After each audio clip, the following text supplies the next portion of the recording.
Hello, my name is Laruga Glaser. Welcome to Backbending with Ease. The focus for this tutorial will be Kapotasana. So Kapotasana is a very deep backbend that requires many elements intertwined together.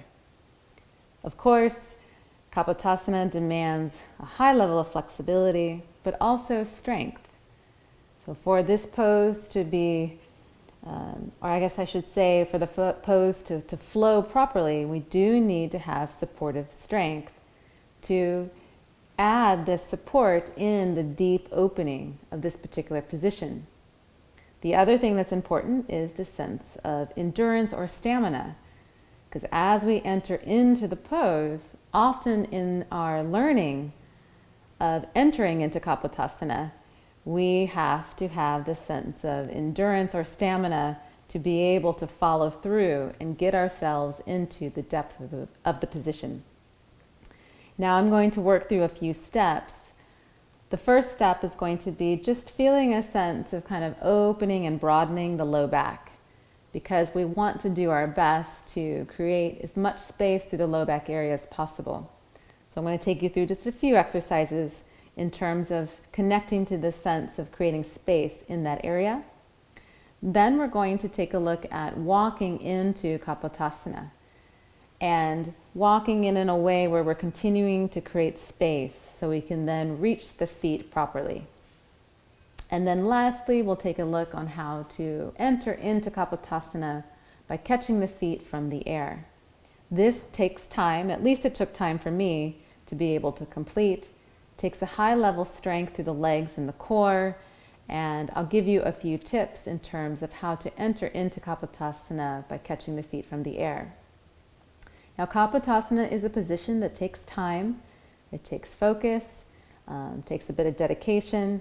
Don't expect this pose to come overnight, where you're going to have to practice, over a course of time, to be able to really feel that you can access this pose fully.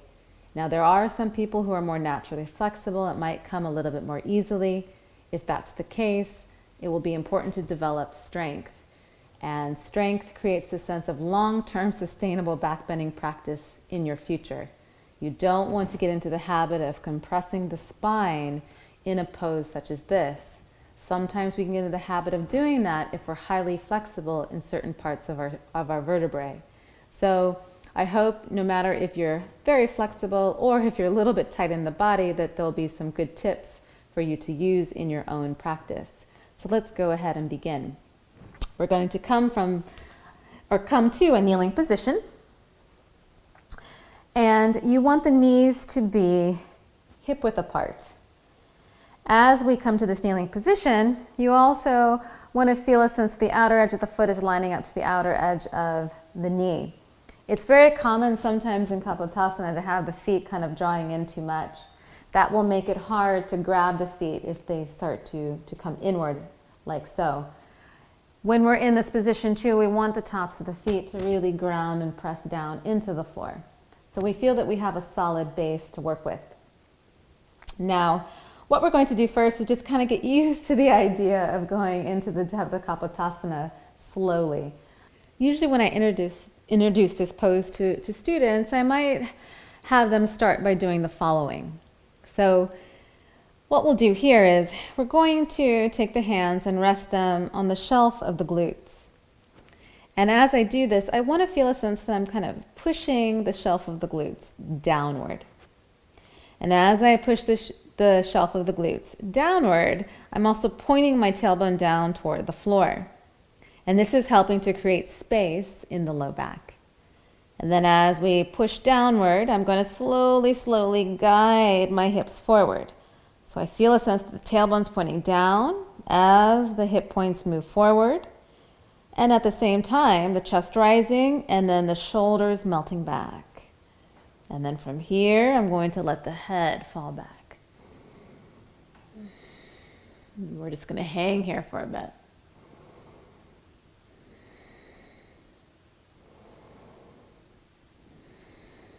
And then inhale, coming up. And then exhale. We'll go ahead and just sit back on the heels and rest for a moment. This is a nice exercise just to kind of feel that space through the low back area. Now, obviously, when we work on Kapotasana, we're not going to be able to keep our hands at the shelf of the glutes. The arms are going to have to go overhead. And we want to try to create that movement as much as possible through our own muscle energy, through just pointing the tailbone down or sliding the glutes in a downward motion. This creates an engagement of the glutes that's healthy. It's a balanced engagement. What happens sometimes when we do Kapotasana, there's a tendency to really clench and harden the glutes, and we don't want that to happen. But we do want there to be a healthy engagement so we feel support in the low back. If we totally let the glutes go, there's a tendency sometimes to get compression in the low back area, which is something that I've experienced. So I try to maintain the sliding of the glutes downward so that engagement is very balanced. Now what we're going to do next is work into Kapotasana by walking in. Now this is usually how many are introduced to Kapotasana. So we're going to exhale, bring the hands down toward the floor, and then we're going to slowly crawl the fingers in and make our way toward the feet. But what's important in this pose is that we want to stretch the arms, and then we want to slowly walk.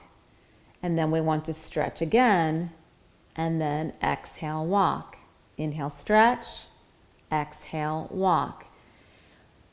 Because there's an intensity to Kapotasana,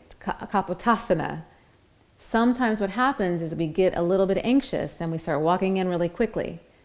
But that defeats the purpose. So we need to take our time, we need to slowly integrate the breath, and we need to create as much space as possible. So we have space and room to see our feet and to make our way toward the feet.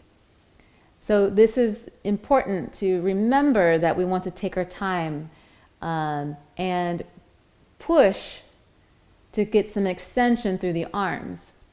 When we do that, we also have the opportunity to get into the legs more, and that creates more support for the low back. Also, when we press through the arms, we have the opportunity to open through our chest and shoulders, which can be a tight area for many of us. So every time we stretch those arms, we have this time to get a little more open here. So when we settle into the fullness of Kapotasana, we'll feel that we can settle into it in a way that feels a bit more comfortable. But just keep in mind that this pose is quite intense. So let's go ahead and begin. Now the entryway is going to be important as well. And there's a few things that I do when I enter into the pose that will help to open me up and also create more space through the spinal column. So I'm going to exhale, bring the hands to the waist. As I do that, I want to drop the tailbone down toward the floor and just slide the glutes downward. Then I'm going to inhale, take a breath. When I do that, I'm carving out the waist. I'm lifting through the pelvic floor and drawing in through the lower belly. Then exhale, hips guiding forward as the shoulders melt back. As the shoulders melt back, it's really important that I get a lift through the heart center, going upward. So I can create more space through the low back area. So hips forward, chest rising, shoulders melting back into a receptive state here. So I'm moving backward, and then I'm going to bring the hands in front of the heart. And then from here, I'm going to start by letting the head fall back.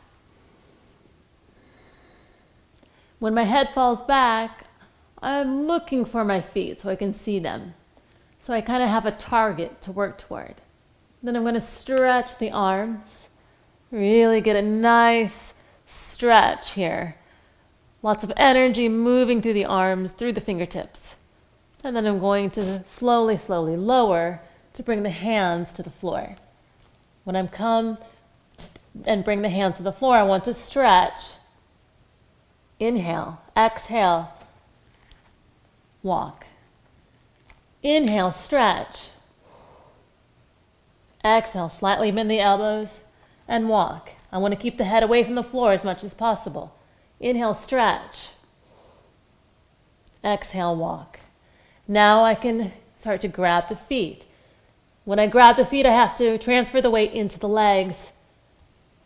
Grab the heels, stay lifted, come into my strength. Exhale, slowly, slowly. Lower down as I draw the elbows in. And breathe here. I want to press the shin bones down into the floor. I want to pull on the heels a bit to broaden through the chest.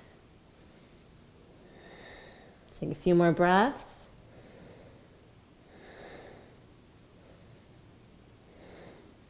I'm going to come into the B position, hands flat to the floor.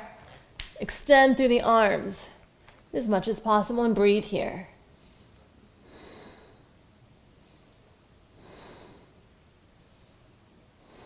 And inhale, coming up. And exhale. Hands to the waist.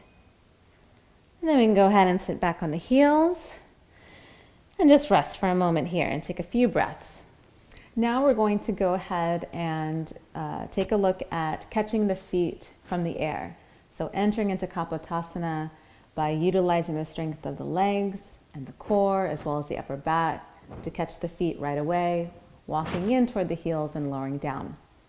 Now, when you approach this, you again want to take your time and be very focused and centered on the breathing.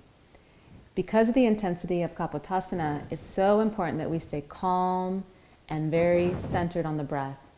That will create this sense of feeling more focused and clear as we go into a pose that is quite intense already as it is. So we'll go ahead and begin. Coming to a kneeling position. Once again, legs hip width apart. We'll exhale, hands to the waist, drop the tailbone down. Inhale, take a breath. As I tone the pelvic floor, draw the lower belly in. Exhale, hips forward, shoulders melting back, chest rising upward. Hands in front of the heart, and then from here, let the head fall back. When the head falls back, I'm going to be looking for the feet. Already I can see the feet just a little bit. I'm going to stretch the arms overhead. As I stretch the arms, I'm going to allow gravity to open up the spine, but also there's a counterbalance happening where the legs really charge because of the weight of the arms. Then from here, I'm going to bend the elbows. With the strength of my legs, slowly lowering down, I'll separate the hands to catch the feet. When I catch the feet, I want to lift upward. So I stay in the legs, reaching for the heels, drawing the elbows in as I then lower down. Pressing the shin bones and the tops of the feet down into the floor, breathing as I gaze toward the nose.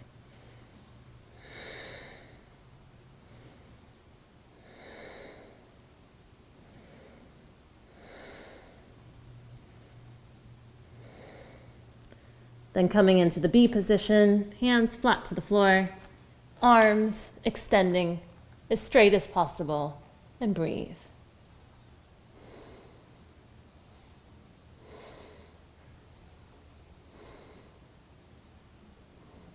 Inhale, coming up. Exhale, catch the waist. And then we can go ahead and sit back on the heels.